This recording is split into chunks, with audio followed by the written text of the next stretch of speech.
유기성 목사입니다.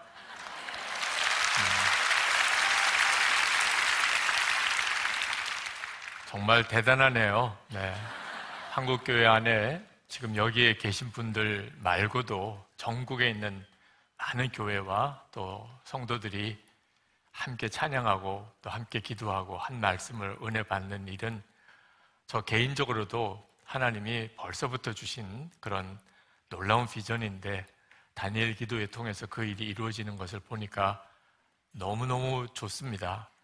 그리고 하나님께서 오늘 이 밤에 우리의 이 예배와 또 기도를 통하여 한국 교회 안에 영적 각성이 일어나게 해주시기를 정말 간절히 기도하게 됩니다. 우리 안에는 주님을 바라보는 눈이 분명히 뜨여야 할 필요가 있습니다. 우리 모두에게 다 하나님께서 그 일을 계획하고 계시다고 믿습니다. 한 번은 목사님들끼리 모여서 다음 세대에 우리 신앙을 어떻게 물려주면 좋을까, 그런 문제에 대해서 아주 심각하고 진지한 그런 토의가 있었습니다. 우리에게 정말 중요한 문제죠. 지금 한국교회가 가지고 있는 큰 위기이기도 합니다. 우리 어른들 세대의 믿음이 우리 자녀들에게 또 이 시대의 우리 청년 학생들에게 어떻게 물려질 수 있을까? 여러 가지 방안이 논의가 됐어요. 근데 그때 이런 질문이 나왔습니다. 우리 어른들 세대에 자녀들에게 물려줄 신앙이 있기는 한가 하는 질문이 나왔습니다. 그때 많은 목사님들이 정말 아무 말씀을 못 하셨어요. 우리에게 진짜 고민은 자녀들에게, 우리 다음 세대에게 우리의 신앙을 물려주는 것이 아니고 우리 어른들 세대가 이미 신앙을 잃어버리는 거예요. 다음 세대들만 믿음이 없는 것이 아니고 어른들 세대의 믿음이 없다는 것입니다. 만약에 우리에게 진짜 믿음이 있다면 사실은 고민할 문제가 별로 없는 것이, 이 믿음은 전념력이 엄청나게 강합니다. 진짜 믿음은, 저 사람이 정말 하나님을 정말 믿어, 저 사람은 진짜 예수님과 함께하는 사람이야, 그러면 전해지지 않을 수가 없어요. 이건 몰래 믿을 수가 없는 일입니다. 예수님께서 요한복음 15장 5절에 말씀하시기를 나는 포도나무고 너희는 가지라, 그가 내 안에 내가 그 안에 거하면 그러면 사람이 열매를 많이 맺나니 나를 떠나서는 너희가 아무것도 할 수 없습니다. 그렇게 말씀하셨는데, 여러분의 지금 현재의 신앙생활은 이 말씀대로입니까? 예수님은 포도나무고 나는 가지고, 나는 주님 안에 주님은 내 안에 그렇게 거하고 계셔서 여러분의 삶에는 열매가 많이 맺습니까? 우리는 예수 믿는 것에 대한 명확한 정의를 주님으로부터 듣고 있습니다. 다 알고 있는 내용이에요. 저는 어릴 때부터 교회, 아버님이 목사님이니까 교회에서 살았는데 교회에서 보았던 가장 많은 이미지가 포도송이에요. 포도송이. 어린이 예배실에 항상 걸려 있었어요. 그래서 그 포도알 하나를 전도해 오면 받고, 암송해 오면 받고, 예배 시간에 안 떠들면 받고, 그래서 그 포도송이를 거기다가 붙이고서 포도송이가 다 차면 공책 하나 받고 연필 하나 받고 그러던 시절에, 그러나 예수님이 포도나무고 내가 가지라는 것은 정말 믿어지지 않았어요. 내가 예수님 안에, 예수님이 내 안에 계시다니, 그건 정말 믿어지지 않았어요. 현실이 아니었어요. 우리에게는 우리의 자녀들에게 물려줄 믿음이 있는 겁니까? 우리가 진짜 예수님 안에 내가 거하고 예수님은 내 안에 거하는 그런 사람입니까? 그렇다면 사실 걱정할 필요가 없어요. 주님이 하세요. 우리의 믿음을, 부모의 믿음을 자녀들에게 그대로 전해주게 돼 있어요. 실제로 한국교회는 심각한 문제가 있어요. 어느 순간부터 율법주의적인 종교가 되어버린 거예요. 율법주의적인 종교가 되었다는 말은 우리들끼리는 익숙한데 외부 사람이 볼 때는 하나도 매력이 없는 겁니다.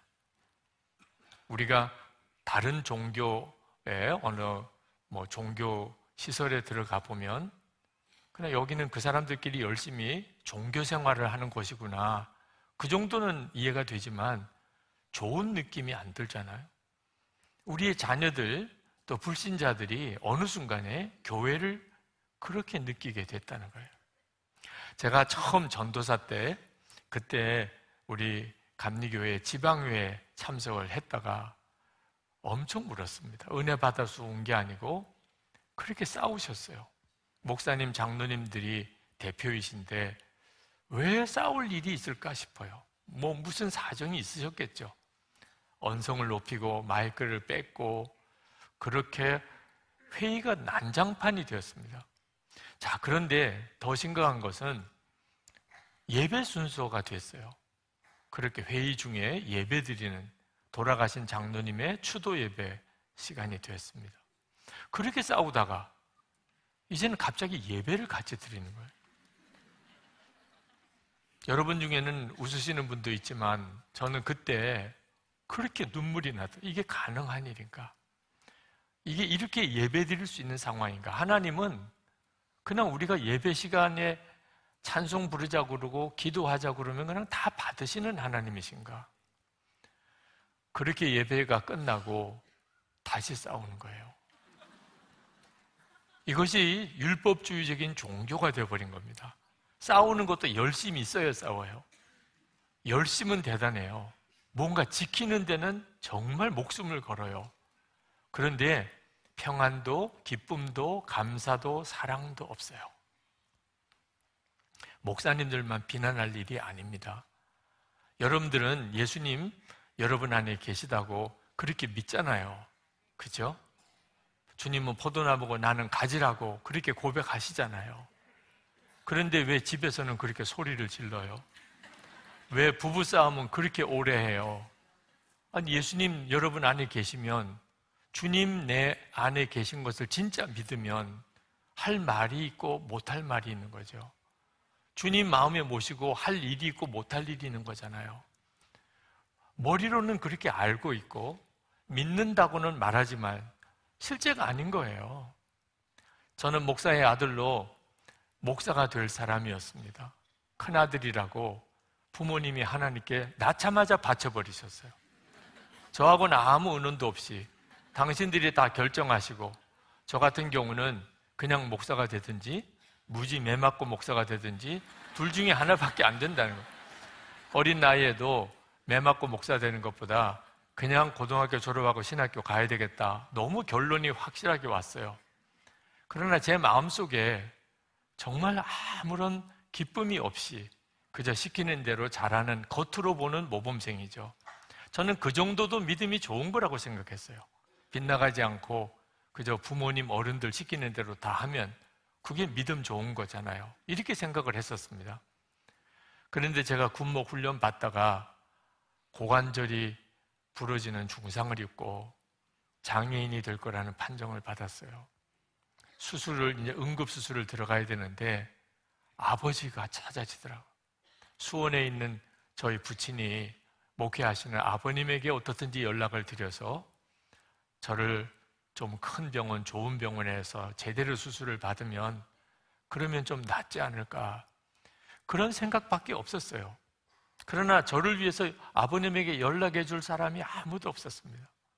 결국은 이제 수술을 받기 준비실에 들어갔는데 그때서야 하나님 생각이 나는 거예요. 그리고 큰 소리로 하나님! 3번이나 하나님을 불렀습니다. 아무런 대답이 없었어요. 제가 믿는다고 생각했던 하나님, 목사인데 당연히 그렇잖아요. 아무런 응답을 제가 들을 수가 없었어요. 저에게 있어서 하나님이 실제가 아니셨어요. 그때 엄청 울었어요. 장애인이 되는 게 너무 두려워서가 아니었어요. 그건 아무것도 문제가 안 됐어요. 나는 과연 진짜 하나님을 믿는 사람인가? 하나님도 안 믿는 목사, 그게 너무 비참했어요. 그게 저의 회심의 시작이었습니다. 실제로 하나님을 안 믿으면서도 믿는 줄로 알았던 것. 예수님은 나의 포도나무시고 나는 예수님의 가지다, 그런 줄로 알았는데 실제가 아닌 것. 지금 한국교회의 위기예요. 한국교회의 위기는 교인 수가 줄어드는 것, 다음 세대들이 교회를 떠나는 것, 엄밀히 말하면 그것도 아니에요. 지금 교회 안에 나와 있는 교인들이 그냥 종교생활화되어 가고 있는 거예요. 우리는 그래도 그래 주일이면 교회 나오는 거, 뭐 11조 드리는 거, 또 기도회에 참석하는 거, 교회 봉사하는 것, 이런 것들로 겨우 우리의 믿음을 겨우 지키고 있는, 나는 그래도 예수님을 믿어, 그렇게 자기 스스로를 위안 삼는 거죠. 이 겉으로 종교생활을 하는 것은 다른 종교도 얼마든지 열심히 대단해요. 우리보다도 더 철저하게 뭐 지키는 거 대단한 종교들 한둘이 아니에요. 이단들도 그렇습니다. 진짜 우리 안에 주님이 살아계셔서 어떤 형편과 처지에도 평안하고 어떤 상황에도 기쁘고 감사하고 은밀한 죄는 다 끝났고 이제는 원수도 사랑할 수 있고 이런 역사가 우리에게 있나 하는 거예요.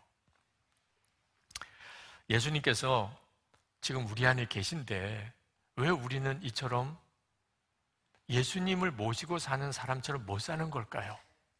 왜 이런 일이 벌어지는 걸까? 그래서 많은 성도들이 예수님이 자기 안에 계시다고 그거 확신을 갖지 못해요. 말은 그렇게 들었는데 예수님이 진짜 내 안에 계신가? 그러면 내가 이렇게 살 수 있겠어? 그렇게 생각하는 거예요. 예수님은 분명히 우리 안에 계세요. 여러분 오늘 이렇게 이 자리에 오신 것, 또 영상으로 이 다니엘 기도에 참여하시는 것만 봐도 주님이 하시는 거예요. 여러분이 오늘 이 시간을 사모하는 그 마음을 누가 주신 거죠? 주님이 주신 거예요. 우리 안에 주님의 역사는 분명해요. 그런데 왜 우리는 예수님을 모시고 사는 사람답게 못 사는 거죠? 이유가 하나 있어요. 분명히 주님은 말씀하시기를 예수님이 내 안에 계신다는 것 전에 먼저 우리가 예수님 안에 거하면 그러면 예수님께서 내 안에 계시겠다고 그렇게 말씀하십니다. 그러니까 우리가 먼저 예수님 안에 거하는 것에 대해서 너무 소홀히 생각하는 거예요. 예수님이 내 안에 계시다면 왜 역사 안 해주시는 거야? 그렇게만 주님께 답답하게 외치는 거예요. 여러분, 우리가 낙심하고 시험 들고 영적으로 메마른 것은 사람 잘못 만나서 그런 거 아닙니다. 환경이 어려워서 그런 거 아니에요. 정말 속으면 안 돼요. 예수님께서 명확하게 말씀하셨어요. 왜 우리가 메마르고 시험 들고 영적으로 그렇게 어려움 꺾어지는 그런 삶을 사는가? 요한복음 15장 6절에 사람이 내 안에 거하지 아니하면 가지처럼 밖에 버려져 마르나니 사람들이 그것을 모아다가 불에 던져 사르느니라. 딱 하나예요. 우리가 예수님 안에 거하지 않으니까, 그러니까 우리가 예수님 모시고 사는 사람답게 못 사는 거예요. 우리에게 있어서 정말 중요한 문제는 우리가 예수님 안에 거하는 것을 반드시 해야 하는 거예요. 이 점이 한국교회의 영적 각성의 열쇠입니다. 예수님은 이미 우리 안에 계세요. 한국교회를 떠나지 않으셨어요. 한국교회를 떠나셨다면 이런 다니엘 기도회가 있을 수도 없어요. 이미 우리 안에 성령님께서는 역사하고 계세요. 그러나 여전히 많은 성도들이 영적으로 무너지고 지치고 메말라 있어요. 자신이 주님 안에 거하는 것에 대해서 명확하지 않기 때문입니다. 그러면 어떻게 하는 것이 주님 안에 거하는 걸까요? 어떻게 하는 게 주님 안에 거하는 거죠? 아주 간단해요. 정말 주님 안에 내 모든 것을 다 맡기는 거예요. 주님 안에 거한다. 여러분, 기차 안에 거하면 그러면 그냥 기차에 다 맡기고 자리에 가만 앉아 있는 거예요. 기차 안에 타서 빨리 가려고 뛰어가는 사람이 있나요? 바보가 아닌다면은 그냥 자리에 앉아 있으면 기차가 부산으로 저 광주로 다 실어다 줘요. 비행기 안에 거하면 어떻게 되죠? 빨리 가려고 막 열심히 날갯짓을 해야죠. 그런 사람 없어요. 비행기를 탔으면 그냥 자리에 앉아 있기만 하면 비행기가 저 제주도로, 일본으로, 미국으로 데려다 주는 거잖아요. 내 안에 거하라. 예수님 안에 거하라. 똑같아요. 이제는 내 삶을 예수님께 완전히 맡기는 거예요. 내 판단과 생각과 계획, 감정, 싫고 좋은 거 모든 것을 이제는 주님께 다 맡겨요. 주님 마음대로 해요. 주님 마음대로 사는 것. 사도 바울은 그것을 갈라디아서 2장 20절에서 이렇게 말씀합니다. 내가 그리스도와 함께 십자가에 못 박혔나니 이제는 내가 사는 것이 아니요 오직 내 안에 그리스도께서 사시는 것이라. 이제 내가 육체 가운데 사는 것은 나를 사랑하사 나를 위하여 자기 자신을 버리신 하나님의 아들을 믿는 믿음 안에서 사는 것이라. 이것이 바로 예수님 안에 거하는 거예요. 요한복음 15장 4절 5절과 갈라디아서 2장 20절을 놓고 보면 명확하게 알 수 있어요. 예수님이 우리 안에 거하시는 것, 그것은 똑같이 언급하고 있어요. 예수님은 내 안에 거하라 하시고 사도 바울은 이제는 내가 산 것 아니요. 이게 같은 뜻이라는 거예요. 예수님 안에 거하는 사람은 어떤 사람입니까? 이제는 내가 사는 거 아닙니다. 나는 죽었습니다. 이 고백이 명확한 사람. 이제는 예수님이 내 생명이시고 나는 왕을 모시고 사는 사람입니다. 이 고백이 되는 것이 예수님 안에 거하고 예수님은 우리 안에 거하는 것. 나는 죽고 예수로 사는 삶입니다. 안타깝게도 많은 성도들이 이 예수님과 함께 죽는 것이 어렵다고 이야기를 해요. 목사님, 정말 죽는 거 힘들어요. 죽어야 하긴 하겠는데 죽는 거 너무 힘들어요. 그렇게 고백해요. 완전히 속는 거예요. 죽는 게 힘든 게 아니에요. 안 죽으니까 힘든 거지. 죽으면 너무 쉬워요. 삶이 문제가 될 게 아무것도 없어요. 나는 죽었습니다. 그럼 뭐가 문제가 돼요? 안 죽은 상태에서 주님 말씀대로 살려니까, 그러니까 용서도 힘들고 사랑도 힘들고 기쁨도 안 되고 감사도 안 되고 능력도 없고 맨 시험만 들고 그렇게 사는 거예요. 얼마 전에 어느 목사님이 설교하시는 것을 제가 차 안에서 영상으로 듣고 큰 은혜를 받았어요. 사무엘하 6장 웃사가 여호와의 법궤를 수레로 싣고 가다가 그만 그 수레가 흔들리고 법궤가 땅바닥에 떨어질 그런 상황이 돼서 급히 그 법궤를 붙잡고 그리고 죽어나갔어요. 여러분, 아니 여호와의 법궤가 하나님의 임재를 상징하는 거룩함 그 자체인 여호와의 법궤가 지금 땅바닥에 떨어져서 그 땅바닥은 동물, 오물, 배설물 뭐 온갖 더러운 곳으로 더럽혀져 있는 요즘 같은 그런 아스팔트 길도 아니잖아요. 완전히 흙바닥이고 오물투성이인 그 흙바닥에 여호와의 법궤가 떨어져 나 뒹구는 그렇게 되지 않으려고 그 법궤를 붙잡았는데, 아니 그걸 하나님께서 죽이세요? 아니 웃사가 뭘 잘못했냐 말이에요. 아니 여호와의 법궤가 땅바닥에 떨어지지 않도록 그 법궤를 붙들어서 그렇게 되지 않도록 했던 게 왜 그렇게 죽어야 할 죄냐 말이에요. 그 목사님께서 그 말씀을 가지고 이렇게 설명을 하셨어요. 그 오물투성이인 흙바닥보다 사람이 더 더러운데, 사람이 더 더럽다는 거예요. 만물보다도 더럽고 부패한 것이 사람의 마음이라. 아니 동물, 배설물이 천지인 흙바닥은 엄밀히 말하면 더럽고 깨끗하고 평가할 게 안 돼요. 그러나 하나님이 지으신 만물의 일부일 뿐이에요. 근데 사람은요, 얼마나 악하고 더러운 거예요. 아니 어떻게 감히 사람이 손을 대냐 말이야, 법궤에다가. 아니 땅바닥에 다 뒹굴면 어때? 어떻게 사람이 갑자기, 아니 너는 도대체 어떻게 사람이 법궤에다가 손을 대냐? 웃사는 그가 죄가 많아서 죽은 것이기보다는 우리 자신이 실제로 얼마나 죄 많은 존재인지를, 사람이 얼마나 죄가 많은 오물투성인 흙바닥, 차라리 거기가 깨끗해요. 우리 마음을 놓고 보면 그걸 우리에게 깨우쳐주는 선지자 같은 사람이에요. 제가 그 말씀을 들으면서 진짜 눈물이 나더라고요. 그런 뜻으로 보면 죽어도 벌써 여러 번 죽었을 사람이에요. 목사인 저는 죽어도 벌써 여러 번 죽었을 사람. 하나님의 거룩한 성직을 맡아서 주의 일을 한다고 하는 제가 사실 정말 벌써 죽을 사람이에요. 여러분들도 마찬가지예요. 우리는 예수님을 영접했다. 우리가 감당할 수 있는 문제가 아니에요. 아니, 세상의 천지의 주제이신 만왕의 왕이신 거룩하신 하나님이 여러분 안에 와 계세요. 죽어도 벌써 여러 번 죽을 사람이에요. 그런데도 여전히 우리는 살아있어요. 십자가의 복음의 능력인 거예요.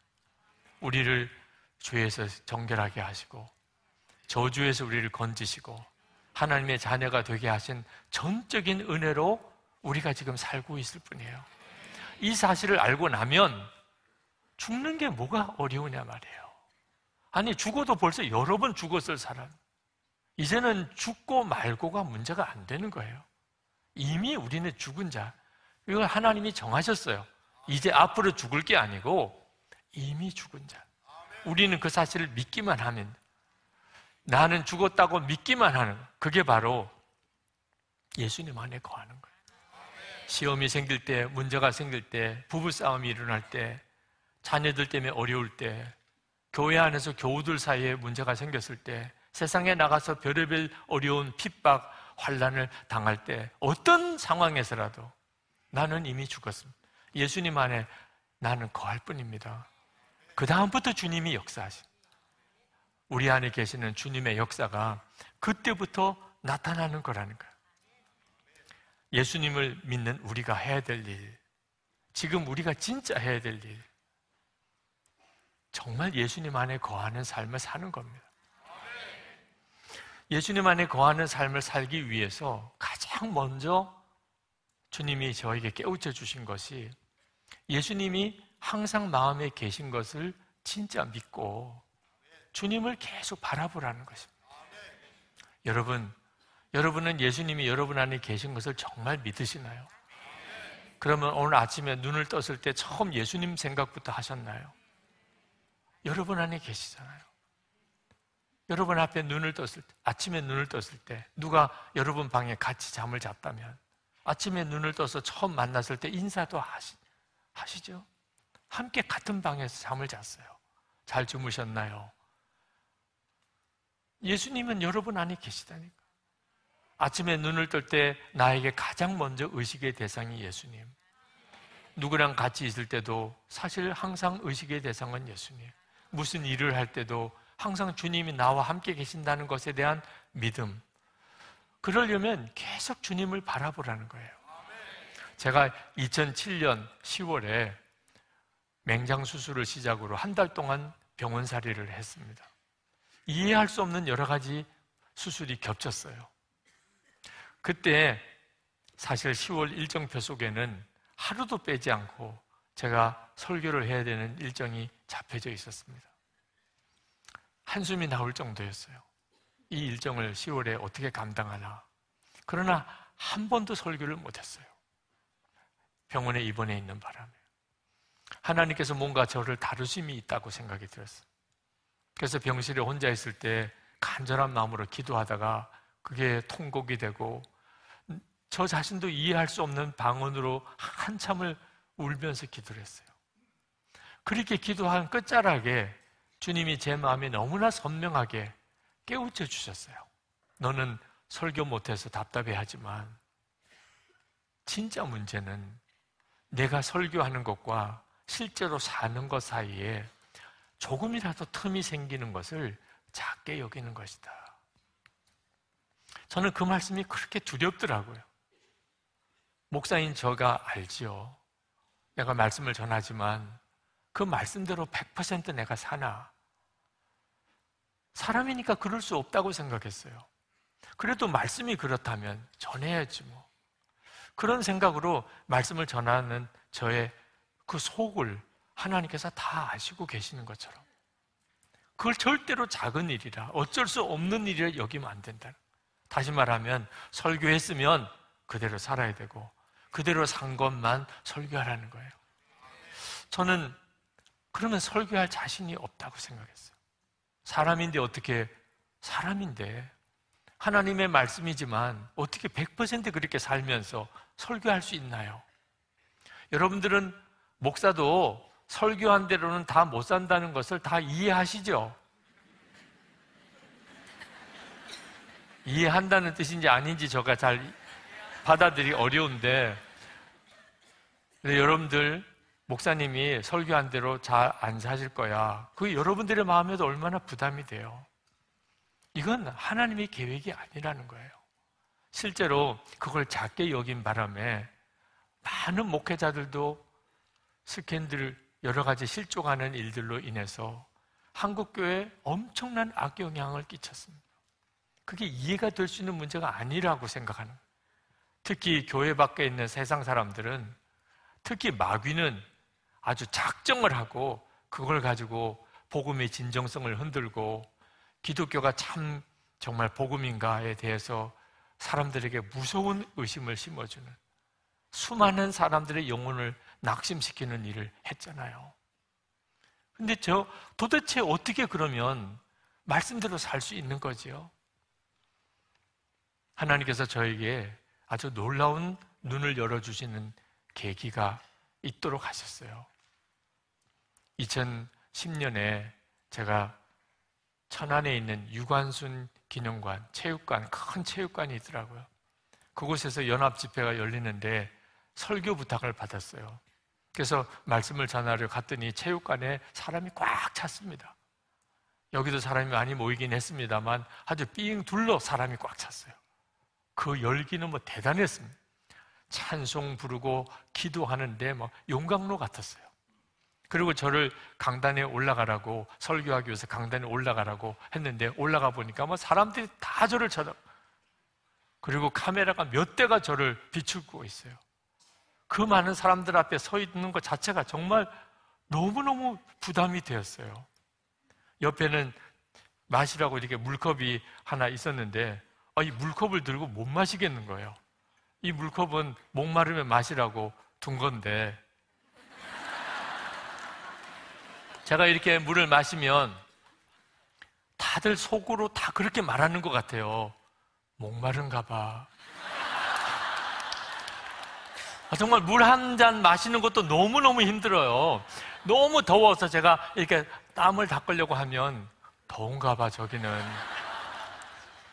사람들이 그렇게 지켜보는 그 앞에 있다는 그 느낌이 무언가를 하나님이 저에게 마치 보여주시려고, 경험하게 하시려고 그 자리에 세우셨다는 생각이 들죠. 히브리서 12장 1절 말씀이 딱 생각이 나요. 우리에게 구름같이 둘러싼 허다한 증인들이 있으니. 목사만 아닙니다. 이런 어떤 연합 집회에 설교하는 목사만 아니에요. 여러분 한 사람 한 사람 다, 여러분이 예수를 믿는 순간에 여러분은 어떤 사람도 혼자 있는 시간이 없어요. 우리보다 먼저 믿음으로 살다가 하나님 앞에 간 허다히 많은 증인들이 여러분을 내려다보고 있어요. 그것을 진짜 알게 되면 죄 지으라고 해도 죄 짓지 못해요. 히브리서 12장 1절 하반절에 보면 모든 무거운 것과 얽매이기 쉬운 죄를 벗어버리고 인내로써 우리 앞에 당한 경주를 하며, 당연히 이렇게 살게 돼 있어요. 그 많은 사람들이 나를 지켜보고 있어요. 만약에 우리가 어려워도 힘들어도 혼자 있어도 하나님을 정말 온전히 신실히 의지하고 주님 기뻐하는 뜻대로 말하고 행동하고 살아가면 막 박수 소리가 들리는 거예요. 잘한다. 야, 정말 그렇게 사는 거야. 그런데 만약에 우리가 아무도 안 본다고 엉뚱한 죄, 은밀한 죄에 혈기를 부리고 서로 싸우고 욕심을 부리고 세상을 기웃거리고 그러면 탄식이 들리는 거예요. 너 그렇게 하면 안 되는 거야. 여러분 그 소리가 들리시나요? 이제는 실상을 알아야 돼요. 우리의 육신의 눈으로, 육신의 귀로 보고 듣는 것만 전부가 아니에요. 야, 그렇겠구나. 이 사실을 알고 나면 말씀대로 안 살 수가 없어요. 사람들이 다 보는 앞에서 죄 지을 사람이 누가 있어요? 그런데 더 중요한 문제는 바로 그 다음 절이에요. 히브리서 12장 2절 말씀. 믿음의 주요 또 온전케 하시는 이인 예수를 바라보자. 사람들의 눈은 겉으로만 잘하면 돼요. 겉으로만. 사람들이 지켜보는 앞에서 겉으로만 잘하면 돼요. 근데 우리 안에 예수님이 계세요. 내 마음과 생각도 다 알고 계세요. 이 사실을 진짜 알게 된 예수님을 계속 매 순간 나와 늘 함께 계시는 그 예수님을 나도 계속 주님을 바라보는 그때 비로소 온전한 믿음의 사람이 돼요. 하나님 그렇습니다. 어떻게 예수 믿는 우리가 더 이상 죄에 기웃거리지 않고 유혹 앞에 넘어지지 않고 온전할 수 있는지를 주님 이제는 알겠습니다. 제가 그때 그 유관순 기념관에서 열렸던 그 집회 때 은혜 말씀을 제가 전하려고 갔었지만 사실 제가 가장 은혜를 받았어요. 눈이 완전히 열렸어요. 그리고 시작한 게 예수 동행 운동이에요. 주님을 바라보는 눈, 계속 주님을 바라보고 살자. 일기를 써가면서 매일 점검하고 살자. 그렇게 살아보기를 한 달을 살아보고 1년을 살아보고 10년을 살아보라. 나는 죽고 예수로 사는 것이 되는지 안 되는지, 나는 주님 안에, 주님은 내 안에 거하시는 것이 실제인지 아닌지를 그때 가서 해보란 말이에요. 저는 제 속에 있는 내면의 은밀한 죄와의 싸움이 정말 무섭고 치열했어요. 목사가 될 사람이었고 또 저도 목사고, 그런데 제 속은 말할 수 없이 더러워요. 저는 교인들을 정말 속이고 살았어요. 생긴 게 착하게 생겨가지고 착한 줄로 알아요. 우리 교인들은 저를 착한 줄로 알아요. 저는 그게 너무 두려워요. 사람이 착한 거하고 진짜 착하게 생긴 거하고는 완전히 딴 거잖아요. 여러분, 사기꾼이 괜히 사기꾼이 아니에요. 겉은 멀쩡하게 생겼는데 말은 또 진실하게 하는데 속은 진짜 악한 사람들이 얼마나 많습니까? 하나님, 제가 교인들을 평생 속이고만 살게, 이게 너무너무 두려운 거예요. 하나님께서 그때 제게 주신 말씀이 내 안에 거하라는 거예요. 제가 그동안에 죄와의 싸움에서 늘 질 수밖에 없었던 거, 늘 죄책감 가지고 자책하고 나는 더럽고 악해 이렇게 하며 살 수밖에 없었던 이유는 저 스스로가 어떻든지 그 내면의 죄를 이겨보려고. 안 되는 일이거든요. 아니, 사람이 자기의 내면의 죄까지 이길 수 있다면 예수님의 십자가에 왜 돌아가셨어요? 우리 스스로가 그걸 이길 수 있다면, 이미 안 되는 일을 저 스스로 어떻든지 해보려고 제 성실과 열심과 그리고 제 자신의 결심으로 해결해 보려고 주님께서 내 안에 거하라. 그러면 나도 너의 안에 거하리라. 그 말씀을 정말 복음이었어요, 저에게는. 그래서 저는 저 자신의 말할 수 없이 추하고 더러운 제 내면을 있는 그대로 주님 앞에 고백했어요. 하나님, 저는 늘 죄에 넘어지는 자입니다. 하나님, 저는 너무너무 큰 실패자입니다. 그런데 그냥 주님 안에 거하라 하시니까 저는 주님 안에 거할 겁니다. 그냥 주님 안에 앉아 있겠습니다. 저를 다시 죄에 넘어지지 않고 저를 죄에서 승리하게 하실 분은 제가 아니고 주님이십니다. 주님이 제 안에 거하시는 것을 분명하게 믿어지게 될 때 저는 죄에서 이길 수 있겠습니다. 그렇게 고백했어요. 탕자가 아버지 집에 돌아올 때 심정이잖아요. 탕자가 아버지 집에 돌아올 때 그가 한 게 뭐예요? 그냥 아버지께 다 맡긴 거잖아요. 새 옷을 입혀줄 분도 아버지고, 씻겨주실 분도 아버지고, 잔치 자리 차려줄 분도 아버지고, 탕자가 할 건 아무것도 없었어요. 참 놀라웠게도 그때부터 죄에서 이김이 일어나기 시작하는 거예요. 그렇게 이길 수 없었던 죄, 마음과 생각이 주님께 딱 붙잡혀지기 시작하니까 상황의 여건에 상관없이 기쁨을 누리게 되고 감사를 알게 되고 그리고 용서를 하게 되고 사랑을 하게 되고 죄보다도 주님과 교제가 더 기쁘고 죄의 유혹보다 주님이 내게 더 실제가 되시고 그렇게 되는 일이 저에게 있어서 너무 놀라운 일이었어요. 이런 영적 각성이 우리에게 정말 필요해요. 한국교회에 정말 필요한 것이 지금 예수 그리스도께서 우리와 함께 계시다는 것에서 눈이 뜨이는 거예요. 그런데 이것은 우리 한 사람 한 사람에게만 필요한 것이 아니고 한국교회 전체가 그와 같이 되어져야 합니다. 내년 2024년 9월, 이제 한 10개월 남았습니다. 엄청난 일이 한국에서 일어나요. 전 세계 220개 국가 5천 명이 넘는 복음주의권의 지도자들, 목회자들, 선교사님들, 평신도 지도자들, 청년들 한국으로 옵니다. 그냥 세계 교회 대표 그 정도가 아니에요. 복음주의권의 지도자들이에요. 성경의 절대적인 진리를 믿고 예수 그리스도가 유일한 구주임을 믿고 선교의 가장 먼저 우선 과제는 전도라는 사실, 영구원이라는 사실을 정말 붙잡고, 그러나 이 사회의 책임도 우리가 분명하게 지자. 사회도 변화시키자. 나라도 변화시키자. 환경 문제도 우리가 책임지자. 이런 분명한 의식이 있는 세계 복음주의권의 지도자들이 5천 명이 한국에 와요. 영적 폭탄이 터지는 것과 같아요. 이 엄청난 일이 이제 10개월 뒤에 우리 한국에서 일어납니다. 4차 로잔 대회가 한국에서 열려요. 여러분, 한국에서 4차 로잔 대회, 예수님이 다시 재림에 오실 때, 그때까지 한 족속, 한 민족에게라도 복음이 전해지고 한 사람에게라도 더 영혼이 구원되는 역사, 이 땅에 하나님의 나라가 이루어지는 일을 위하여 교회와 성도들이 쓰임받는 그 일을 위하여 전략을 짜고 새로운 패러다임을 우리가 만들고 변화되는 환경에 대해서 대처할 수 있는 그런 지혜를 간구하는 너무너무 중요한 선교 대회예요. 그런데 이런 대회가 한국에서 열리게 되는 일이 하나님의 계획이 없을까요? 이건 말도 안 되는 일이에요. 하나님이 아무 생각 없이 그래 한국에서 한번 열어봐, 이랬을 수가 없는 거예요.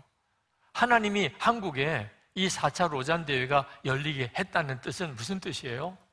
이 한국 교회 안에 똑같은 영적 각성이 일어나게 하시려고 그 일을 하신 거죠. 이 4차 로잔 대회의 주제가 뭐냐면 교회여 다 함께 그리스도를 선포하고 나타내자.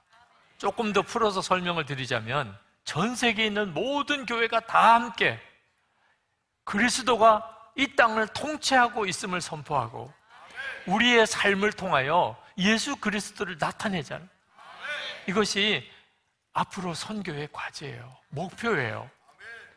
그렇다면 한국 교회가 그리 돼야 되는 거죠. 우리는 결혼식 그냥 행사만 주관하는 결혼업체처럼 그 결혼업체 직원들 열심히 결혼식 다 진행하지만 자기 결혼식은 아니에요. 자기 집안 결혼식도 아니에요. 이렇게 행사로만 우리가 이 로잔 대회를 치를 수가 없잖아요. 우리의 일이 되어야 되는 거죠. 하나님 앞에 그 일을 위해서 정말 간절한 마음으로 기도했습니다. 하나님은 이 일을 이루시는 하나님이시라고 믿어져요. 그래서 이미 한국 교회 안에 이 로잔 대회를 위한 기도가 들어갔어요. 그리고 한국 교회가 영적으로 각성되도록 벌써부터 1년 동안의 중보기도가 들어갔습니다. 오늘 여러분 모두 또 이 다니엘 기도에 참여한 여러분 모두도 다 이 일을 위해서 같이 기도해 주시기를 정말 부탁을 드리는 심정이에요. 그런데 10개월 남았는데 한국교회 영적 각성이 일어날 수 있을까? 여러분, 그게 가능할까요? 10개월 남았는데 그동안 한국교회를 위해서 그렇게 기도했는데도 아직까지 한국교회가 뚜렷한 영적 각성의 어떤 변화의 계기가 잘 안 보이는데 과연 남은 10개월에 무슨 역사가 일어나겠어요? 그런데 여러분, 그렇지 않아요. 우리가 우리 안에 계신 주님의 인도를 정확하게 받기 시작하면 반드시 한국교회는 10개월도 너무나 긴 기간이에요. 열쇠는 우리가 주님의 인도함을 정확하게 받느냐 하는 거예요. 노량진 교회 원로 목사님이신 리민식 목사님, 그 목사님이 그런 이야기를 하시는 걸 들었어요. 그 목사님이 어릴 때 할아버님이 목사님이셨습니다. 일제시대예요. 근데 그 할아버님이 매일 하여튼 볼 때마다 눈물로 기도하는 기도 제목이 둘이 있었는데, 하나는 하나님 한국교회가 이 민족의 지도자가 되고 세계 열방의 복음을 전하는 교회가 되게 해주십시오. 또 하나는 하나님 우리나라가 일제에서 독립하게 해주십시오. 근데 그때 어린 나이지만 말도 안 되는 기도를 한다고 생각했어요. 이거는 태풍이 부는데 촛불을 켜는 것과 같고 계란으로 바위를 던져서 깨트리려고 하는 것과 같지, 이룰 수 없는 일. 그때 당시에 한국교회는 정말 존재 자체가 미약할 정도로 그렇게 작은 공동체였는데 민족을 이끌어 가다니, 이게 말이 안 돼. 지금 한국교회 자기도 지금 존립이 안 될 정도로 어려운데 세계 열방의 복음을 전할, 이건 말도 안 된다고 생각했어요. 게다가 일제에서 독립을 한다, 이건 정말 현실이 아닌 것이라고 생각했어요. 그런데 우리나라가 독립되고 그리고 세계에서 제2위의 선교 대국이 되는 것을 보고 김인식 목사님이 충격을 받았다는 거예요. 하나님은 진짜 살아계시구나. 그리고 하나님이 부어주시는 기도의 제목으로 기도하면 반드시 그 일을 하나님이 이루신다. 지금 우리 안에 주님이 계세요. 아니, 그게 부흥이잖아요. 우리 안에 주님이 계세요. 저의 안에, 여러분 안에 주님이 계시다고. 무엇을 우리가 더 바랄 수 있겠어요? 우리가 지금 해야 할 일이 있다면 딱 하나예요. 예수 그리스도께서 정말 내 안에 계신 것을 진짜 믿는 거예요. 정말 믿는 거예요. 여러분, 진짜 부흥은 이 자리에서, 여러분이 이 모니터에서 보는 지금 이 집회 자리에서가 아니고 끝나고 주차장에서예요. 여러분이 집에 돌아갔을 때예요. 그때도 여전히 이 분위기면 부흥이 일어난 거예요. 예수님은 여러분 안에 계세요. 이런 집회 때 계신 게 아니에요. 여러분 안에 계신 거예요. 그 예수님 모시고 지금 이 집회 끝나면 이제 집으로 가는 거예요. 집으로 가는 동안 내내 주님이 나와 함께 계신 것이 진짜 믿어지고 의식이 되면 집에 돌아가서 내일 주일 예배 각 교회에서 드리고, 그리고 월요일부터 또 여러분의 일터에 나갔을 때 어디서든지 예수님이 여러분과 함께 계시는 게 진짜 믿어지면 한국교회에는 영적 각성이 일어난 거예요. 근데 여러분, 이 일이 1년 뒤에 가서 될 이유가 뭐가 있나요? 이런 역사가 10년 뒤에 가서 이루어질 이유가 뭐가 있냐 말이에요. 주님이 이미 우리 안에 와 계신데, 아니 오늘 당장 여러분들이, 여기 계신 여러분들만이라도, 다니엘 기도에 참여하는 성도들만이라도, 맞아, 예수님 나와 늘 같이 계셨어. 이 사실을 이제 내가 영원히 잊어버리지 않을 거야. 그리고 그분은 나의 왕이셔. 내게 명령하시는 분이셔. 그 사실을 여러분이 정말 명심하고 주님의 명령대로 살기 시작하면, 그러면 한국교회는 뒤집어져요. 저는 신학교 다닐 때 한국교회 부흥 역사를 도서관에서 레포트 쓰다가 도서관 바닥에 무릎을 꿇고 얼마나 울었는지 몰라요. 목사 되기 싫은데 억지로 신학교 갔어요. 그런데 그날 이런 역사가 일어난다면 하나님, 저 목회해 보겠습니다. 그 한국교회 초창기의 부흥의 역사 때 일어났던 간증들, 놀라운 일들을 읽으면서 하나님, 이런 일이 제가 목회하는 동안에 일어날 수 있다면 하나님, 저 목회해 보겠습니다. 그리고 그게 저의 소원이고 갈망이었어요. 그런데 은퇴를 했어요, 작년에. 올해 4월에. 이제는 저에게 있어서는 부흥은 더 이상 경험이 안 되는 거라고 생각이 돼요. 물론 하나님이 부흥에 대한 개념을 많이 바꿔주셨어요. 처음에는 기사와 이적이 일어나고 수많은 사람들이 하나님이 계신 것을 알고 교회에 몰려드는 거, 그런 걸 부흥이라고 생각했어요. 근데 하나님께서는 기사와 이적이 문제가 아니고 기사와 이적을 행하시는 주님이 마음에 계신 것이 믿어지는 게 부흥이라는 거예요. 여러분, 기사와 이적이 커요? 예수님이 커요? 예수님이 훨씬 크죠. 그 예수님이 지금 여러분 안에 계시잖아요. 이 사실이 진짜 믿어지는, 항상 믿어지는, 항상 의식이 되는 거, 그게 부흥이라는 거예요. 그래서 예수 동행 운동을 시작을 했지만, 그러나 너무 아쉬워요. 이렇게 끝나는 게 너무 아쉬워요. 한 번은 기도하는데 그렇게 눈물이 나요. 은퇴하고 이제는 제가 후임 목사님에게 교회 목회를 다 이제 넘겨드리고, 그리고는 마음에 뭔지 모르는 허탈감이 있어요. 근데 그때 하나님께서 저에게 이미 부흥은 내 안에 있잖아. 깜짝 놀랐어요. 그걸 몰랐어요. 그렇게 생각은 하면서도 실제가 아니었어요. 여러분, 사도행전 시대에 초대교회 성도들 지금 한국에 와보면 다 기절할 거예요. 이렇게 예수 믿는 사람이 많을 수 있어? 그 초대교회 당시 때 예수 믿으면 그냥 순교해야 되고 쫓겨나야 되고 그러던 시절, 예수 믿는 사람 찾아보는 게 얼마나 어려웠어요. 지금 보세요. 이렇게 많아요. 모세, 아브라함, 다윗, 성경에 나오는 믿음의 영웅들. 그러나 그들 시대에 이 지구상에 여호와 하나님을 진짜 참 하나님이라고 믿는 사람은 유대 민족 고들밖에 없었어요. 그런데 지금은 온 세상 열방에 여호와 하나님을 믿는 사람이 이렇게 많잖아요. 천국에서 아브라함과 모세와 다윗은요, 우리를 보고 너희들이 부럽다고 할 거예요. 성령의 시대에 살고 있는 거예요. 우리 안에 지금 부흥의 엄청난 강이, 우리 속에 부흥의 엄청난 강이 흐르고 있어요.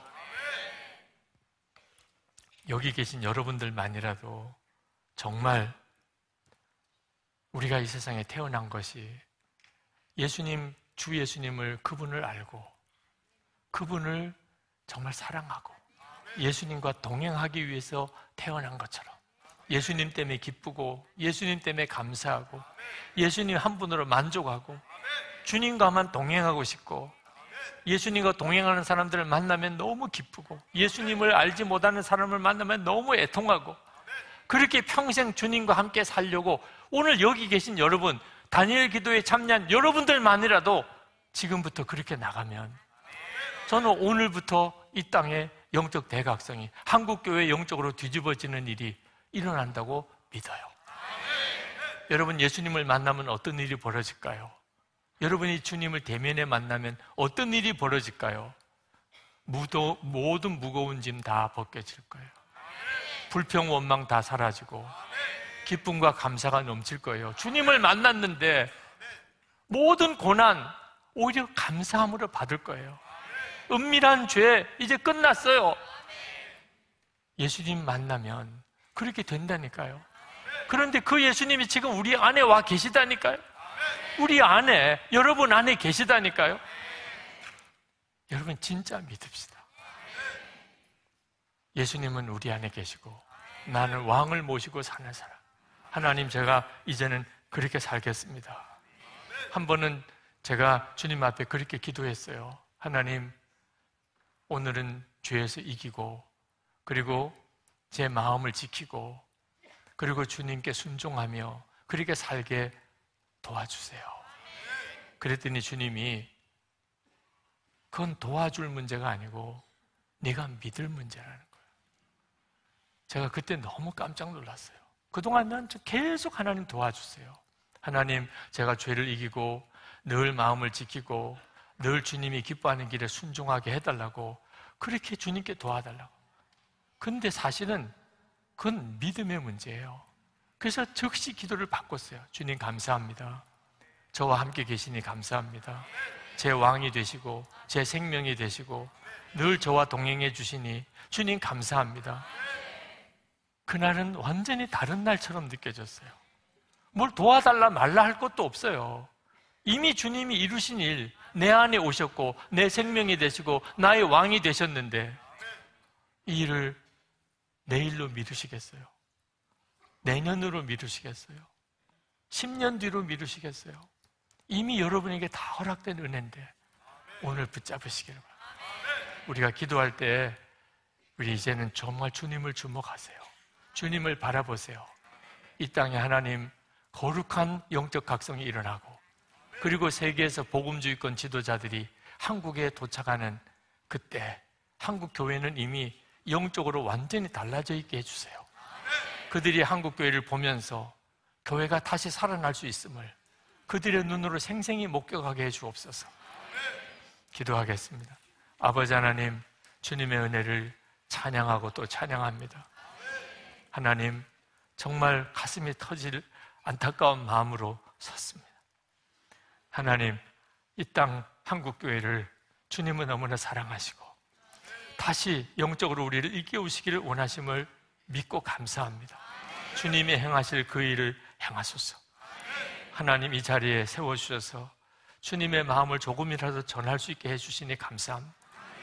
사랑하는 모든 성도들, 영상으로 이 집회를 함께 참여하는 성도들, 앞으로 영상을 볼 성도들까지 주 예수님을 주목하게 하소서. 이미 은혜 안에 있음을 알게 하소서. 예수님이 왕 되심을 알게 하소서. 하나님, 한국교회 4차 로잔대회가 이제 10개월 뒤에 이 땅에서 열립니다. 그때 한국교회가 살아난 것을 증거하게 하소서. 이 땅에 새 역사가, 새 부흥이 일어났음을 전 세계 모든 복음주의권의 지도자들이 다 듣고 목격하게 하여 주옵소서. 저희도 살고 이 나라도 살고 세계 열방도 살아나게 하여 주시옵소서. 주 예수 그리스도 이름으로 간절히 기도합나이다. 아멘.